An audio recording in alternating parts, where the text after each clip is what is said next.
Saudações! Sejam bem-vindos a mais uma aula do estudo sistematizado da doutrina espírita da Casa Espírita Nosso Lar.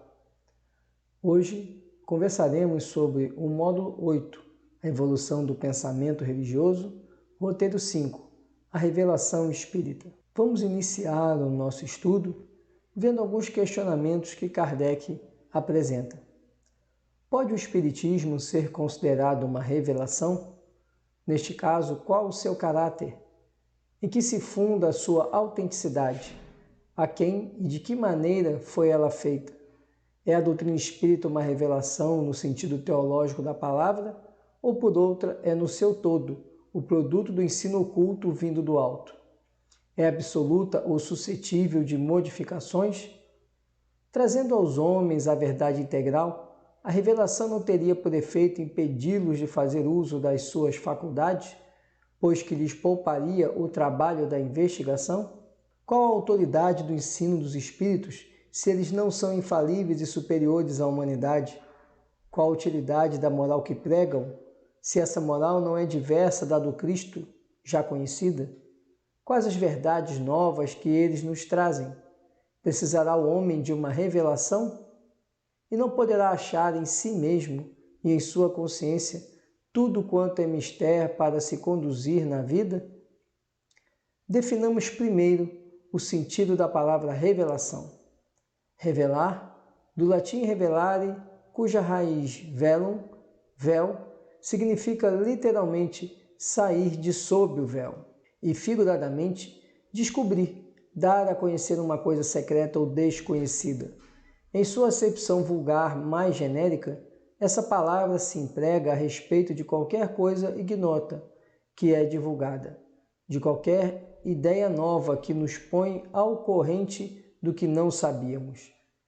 Deste ponto de vista, todas as ciências que nos fazem conhecer dos mistérios da natureza são revelações, e pode dizer-se que há para a humanidade uma revelação incessante. A astronomia revelou o mundo astral, que não conhecíamos. A geologia revelou a formação da Terra.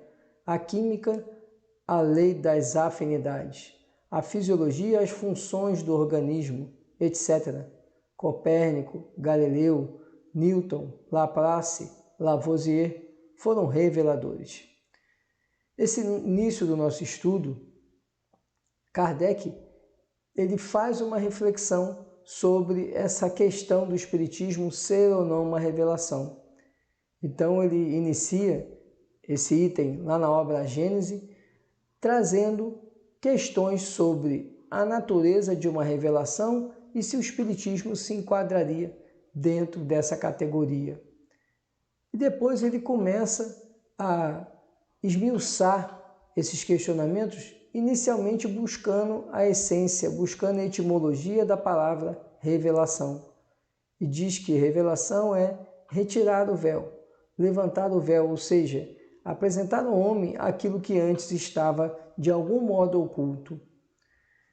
E ele começa a avançar nessa reflexão, quando ele diz que se nós formos pensar em toda a ciência nada mais faz do que revelar algo que estava ali, que já acontecia, mas que estava oculto pelo desconhecimento do homem. Então conclui ele que toda a ciência é uma revelação, não uma revelação divina, uma revelação que vem das esferas superiores, mas uma revelação porque permite ao homem compreender algo, perceber algo que antes ele não percebia. Vamos ao item 1. Características da revelação. A característica essencial de qualquer revelação tem que ser a verdade. Revelar um segredo é tornar conhecido um fato. Se falso, já não é um fato e, por consequência, não existe revelação. Toda revelação desmentida por fatos deixa de o ser, se for atribuída a Deus. Não podendo Deus mentir nem se enganar, ela não pode emanar dele. Deve ser considerada produto de uma concepção humana. Então, Kardec já apresenta agora a primeira característica da revelação, ela ser verdadeira. Não se pode imaginar uma revelação que seja errada, que seja falsa. Porque se ela é falsa, ela não é uma revelação. Ela traduz algo que não é a realidade. E a primeira característica da revelação é trazer a realidade, apresentar a realidade para aqueles que conhecem essa revelação. Então, ele diz que uma determinada situação apresentada como revelação, que depois se apresenta falsa, não é revelação, e sim produto do homem. E o homem, como é falho, faz coisas ou chega a conclusões erradas. Já a revelação não. Ela é sempre verdadeira porque ela vem de Deus. Se Deus é a inteligência suprema sobre todas as coisas, ele não erra. E se ele não erra, qualquer revelação que vier de Deus, ela é verdadeira. No sentido especial da fé religiosa, a revelação se diz mais particularmente das coisas espirituais que o homem não pode descobrir por meio da inteligência, nem com o auxílio dos sentidos, e cujo conhecimento lhe dão Deus ou seus mensageiros, quer por meio da palavra direta, quer pela inspiração. Neste caso, a revelação é sempre feita a homens predispostos, designados sob o nome de profetas ou messias, isto é, enviados ou missionários, incumbidos de transmiti-la aos homens. Considerada debaixo deste ponto de vista, a revelação implica a passividade absoluta e é aceita sem verificação, sem exame nem discussão. Outra característica, então, que Kardec apresenta sobre a revelação é que ela é algo que não é fruto do esforço do pensamento, da inteligência humana. Ela é algo que vem de Deus através dos seus mensageiros. E Deus, então, utilizando o influxo dos espíritos superiores, faz chegar ao homem essa revelação. E essa revelação é apresentada ao homem através de pessoas determinadas, através de indivíduos que são escolhidos de acordo com suas predisposições, suas capacidades, para receber essa revelação. Por isso ele apresenta a segunda característica, que é a passividade, ou seja, a pessoa que traz a revelação no mundo material, ela nada mais é do que um mensageiro. Ela não constrói a mensagem, ela apenas repassa a mensagem. Então, a revelação é algo que é entregue a uma determinada pessoa pelos espíritos superiores designados por Deus e essa pessoa retransmite. Ela não constrói o pensamento que gera a revelação. A revelação vem de maneira espontânea e ela apenas transmite essa informação. Todas as religiões tiveram seus reveladores e estes, embora longe estivessem de conhecer toda a verdade, tinham uma razão de ser providencial, porque eram apropriados ao tempo e ao meio em que viviam, ao caráter particular dos povos a quem falavam e aos quais eram relativamente superiores. Apesar dos erros das suas doutrinas, não deixaram de agitar os espíritos e, por isso mesmo, de semear os germes do progresso que mais tarde haviam de desenvolver-se, ou se desenvolverão à luz brilhante do cristianismo.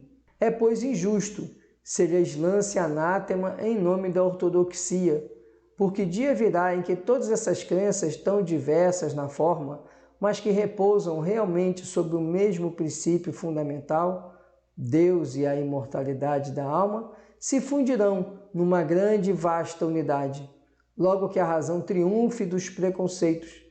Infelizmente, as religiões han sido sempre instrumentos de dominação.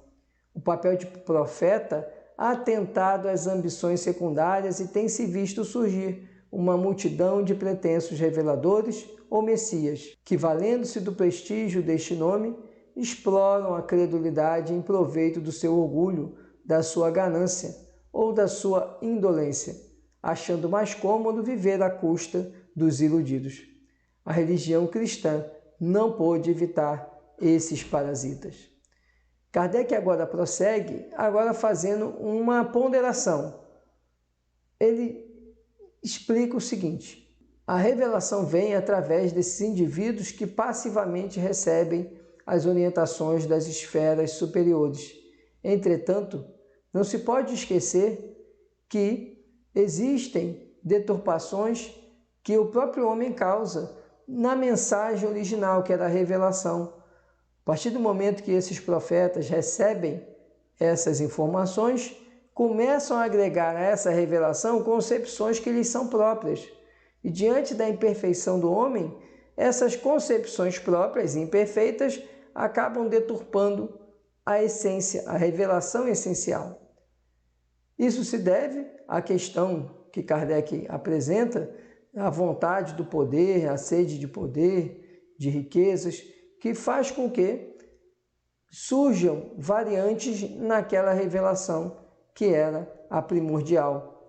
Mas explica Kardec que com o tempo, com o avançar da humanidade, o homem ele vai perceber e vai romper as barreiras de todas essas religiões que causam segmentos em todo o estamento da humanidade, ou seja, em todo o conjunto da humanidade, causam separações na humanidade.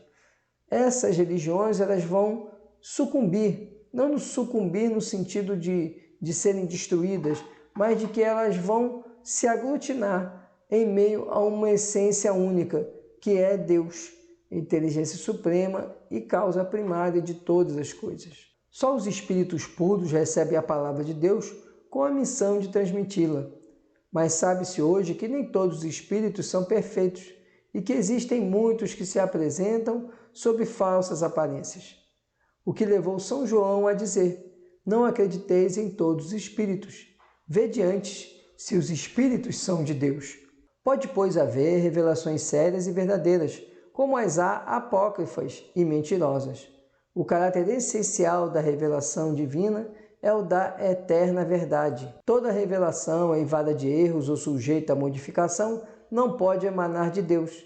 É assim que a lei do Decálogo tem todos os caracteres de sua origem, enquanto que as outras leis mosaicas, fundamentalmente transitórias, muitas vezes em contradição com a lei do Sinai, são obra pessoal e política do legislador hebreu, com o abrandarem-se os costumes do povo. Essas leis por si mesmas caíram em desuso, ao passo que o Decálogo ficou sempre de pé, como farol da humanidade. Então, Kardec aqui ele faz o arremate da questão das revelações e das distorções que o homem causa essas revelações e apresenta exatamente o trabalho de Moisés, fazendo um contraponto entre os 10 mandamentos que Moisés recebeu no Monte Sinai e as outras leis do povo hebreu, as outras leis chamadas mosaicas, que nós encontramos, por exemplo, no Levítico do Antigo Testamento. E explica então que essas outras leis foram obras dos homens.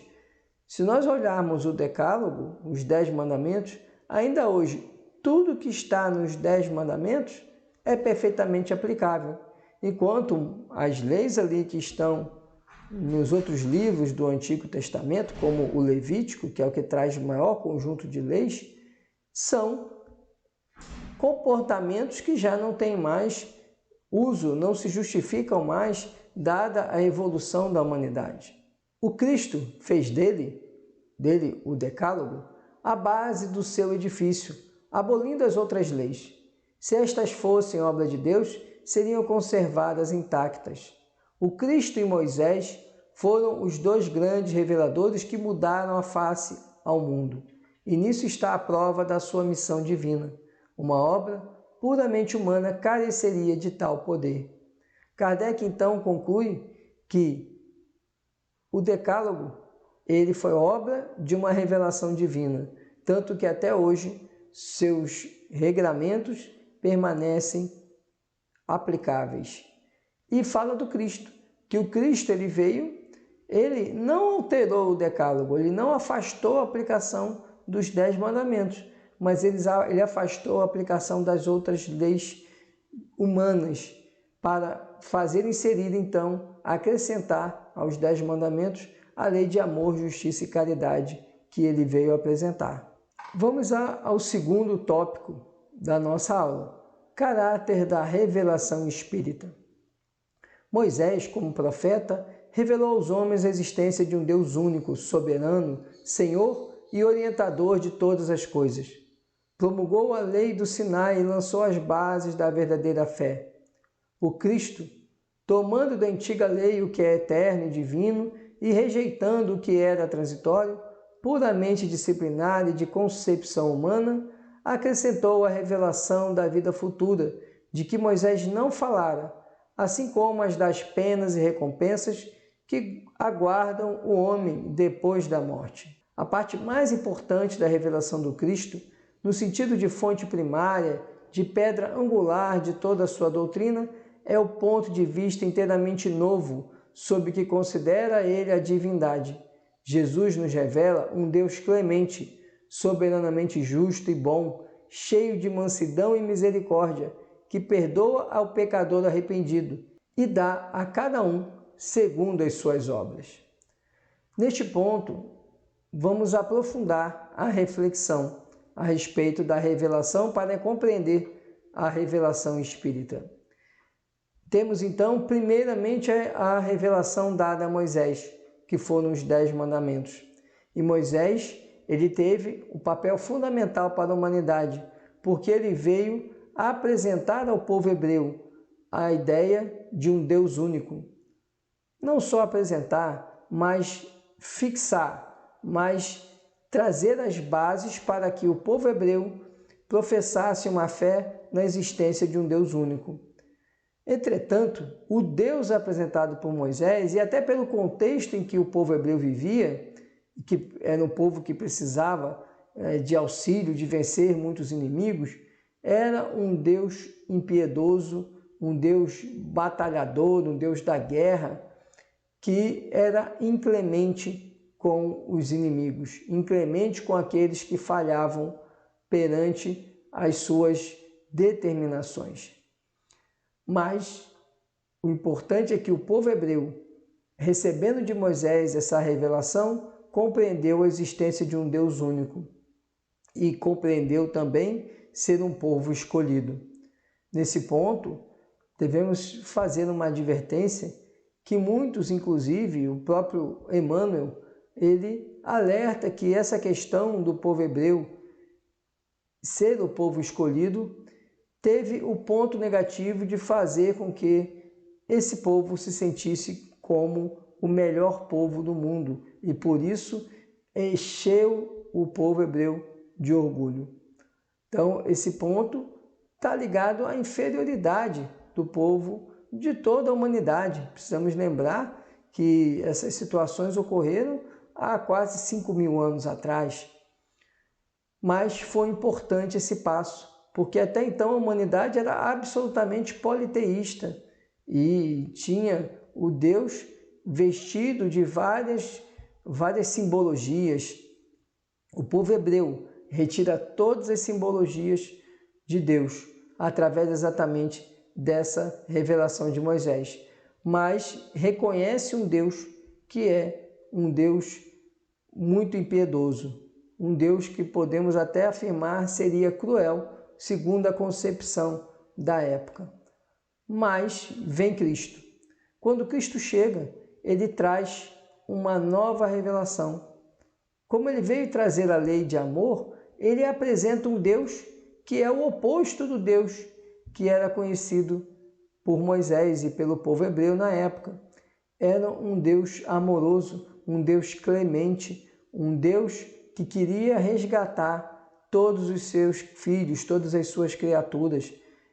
Não era mais aquele Deus impiedoso, muito pelo contrário, era um Deus misericordioso. O Espiritismo, dando-nos a conhecer um mundo invisível que nos cerca e no meio do qual vivíamos sem o suspeitarmos, assim como as leis que o regem, suas relações com o mundo visível, a natureza e o estado dos seres que o habitam, e por conseguinte, o destino do homem depois da morte, é uma verdadeira revelação na acepção científica da palavra.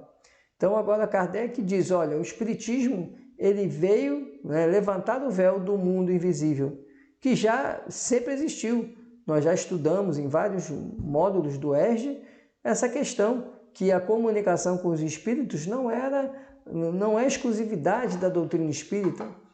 Tanto assim que o próprio Moisés, no Levítico, coloca uma lei proibindo o diálogo com os espíritos. Por quê? Se ele teve que proibir, é porque isso acontecia. Então, era algo que já acontecia, mas o Espiritismo vem explicar como é o mundo espiritual, como se dá a relação entre nós no mundo material e aqueles que estão no mundo espiritual.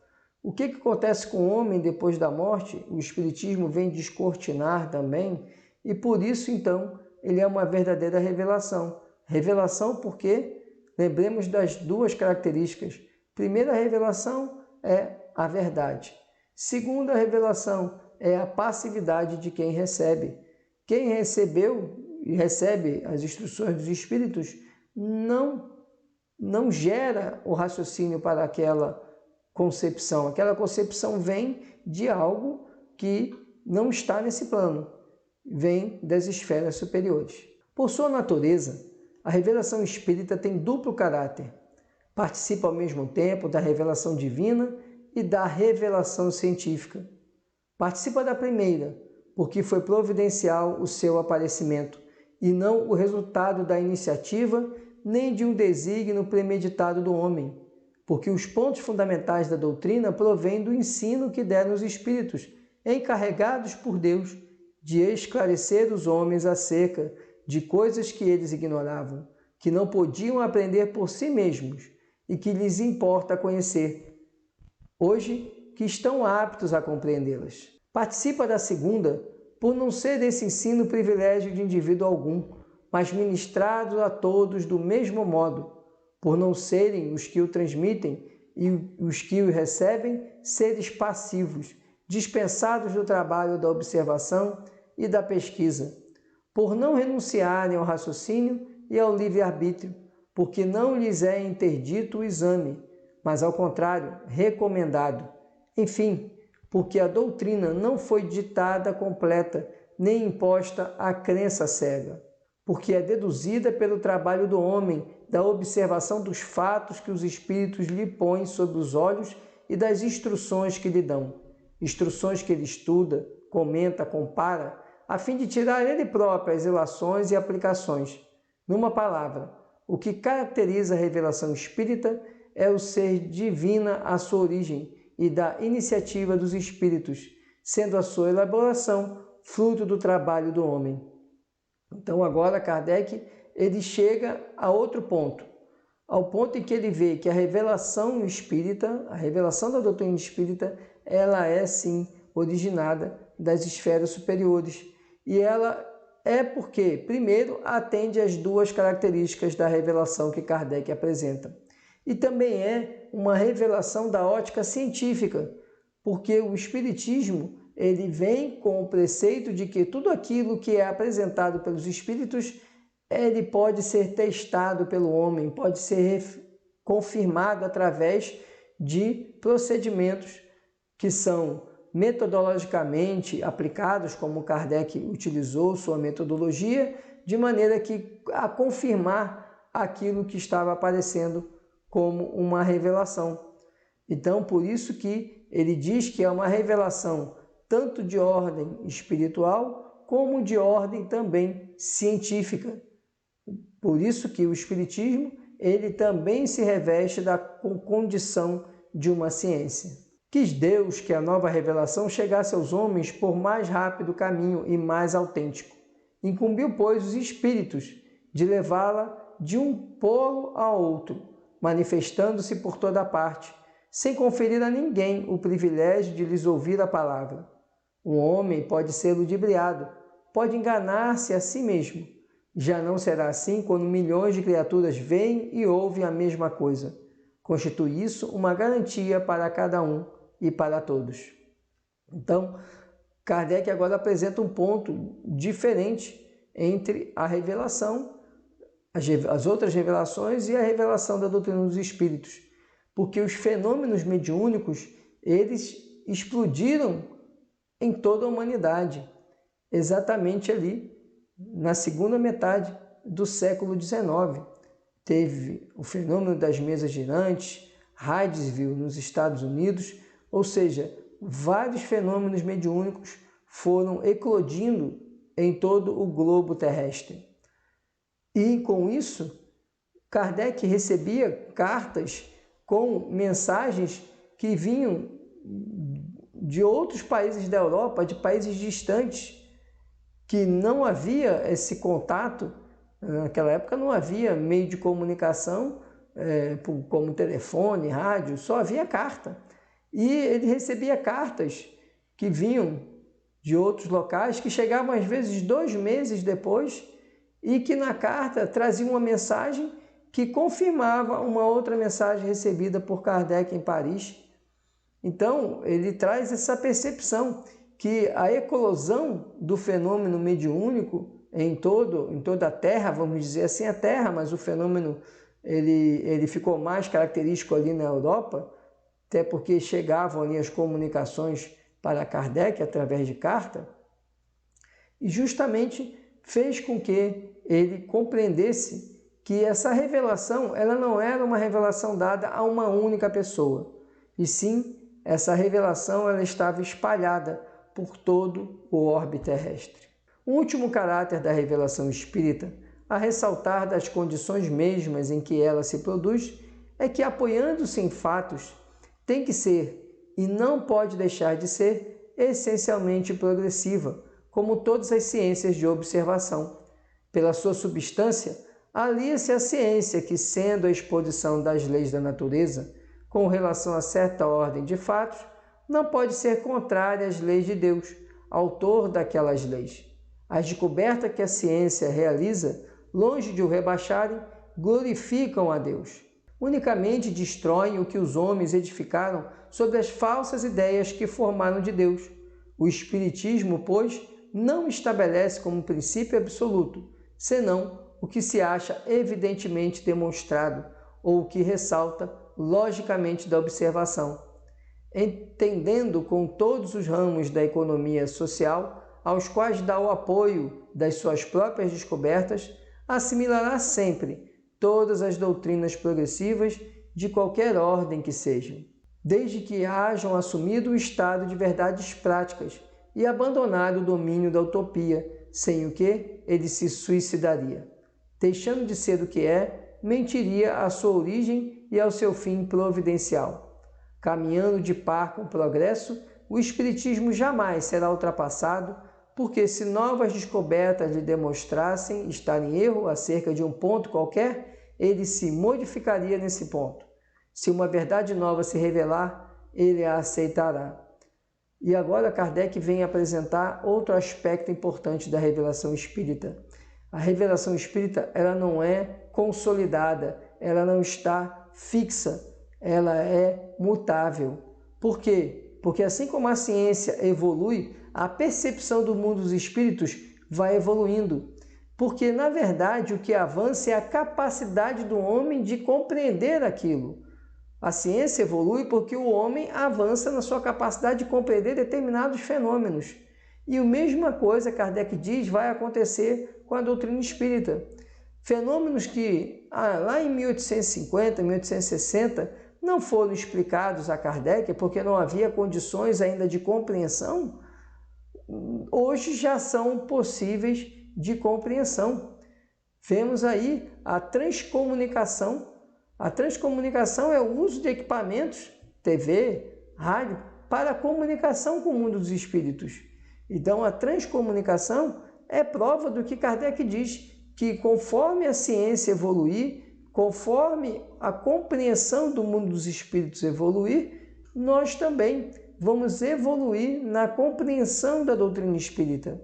E ele coloca mais, que se houver algo que estava na doutrina espírita que depois não for mais confirmado pela análise dos fenômenos espíritas, essa afirmação, essa concepção tem que ser alterada, porque o espiritismo ele caminha passo a passo com o progresso da humanidade. Ele não fica estagnado como uma concepção filosófica ou religiosa que se prende a dogmas. Muito pelo contrário, o Espiritismo tem princípios, não aceita e não comunga com dogmas. Entendemos assim que a revelação espírita é uma revolução completa a operar-se nas ideias, revolução tanto maior, tanto mais poderosa, quanto não se circunscreve a um povo nem a uma casta, visto que atinge simultaneamente pelo coração todas as classes, todas as nacionalidades, todos os cultos. Razão há, pois, para que o Espiritismo seja considerado a terceira das grandes revelações. Kardec, então, agora conclui que o Espiritismo seria a terceira revelação porque ele não está circunscrito a um determinado povo, a uma determinada cultura, a uma determinada região do planeta. Na verdade, a concepção espírita ela pode ser utilizada universalmente em todo o orbe terrestre. E ela não é um estigma destinado a apontar um povo escolhido. Muito pelo contrário, ela é uma orientação destinada a unir a humanidade. Então, por isso que a revelação espírita, na compreensão de Kardec, seria a terceira grande revelação. A primeira foi Moisés, a segunda foi trazida por Jesus e a terceira, os espíritos superiores trouxeram elas diretamente, valendo-se de médiuns, que depois o Kardec operou e catalogou essas comunicações. A primeira revelação teve a sua personificação em Moisés, a segunda no Cristo. A terceira não a tem em indivíduo algum. As duas primeiras foram individuais, a terceira coletiva. Aí está um caráter essencial de grande importância. Ela é coletiva no sentido de não ser feita ou dada como privilégio a pessoa alguma. Ninguém, por consequência, pode inculcar-se como seu profeta exclusivo. Foi espalhada simultaneamente por sobre a terra a milhões de pessoas, de todas as idades e condições, desde a mais baixa até a mais alta da escala, conforme esta predição registrada pelo autor dos Atos dos Apóstolos. Nos últimos tempos, disse o Senhor, derramarei o meu espírito sobre toda a carne.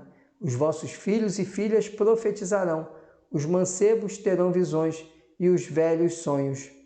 Então, Kardec conclui que a revelação espírita ela é a terceira revelação e, diferente da primeira de Moisés e da segunda trazida por Jesus, ela não é uma revelação dada a uma única pessoa.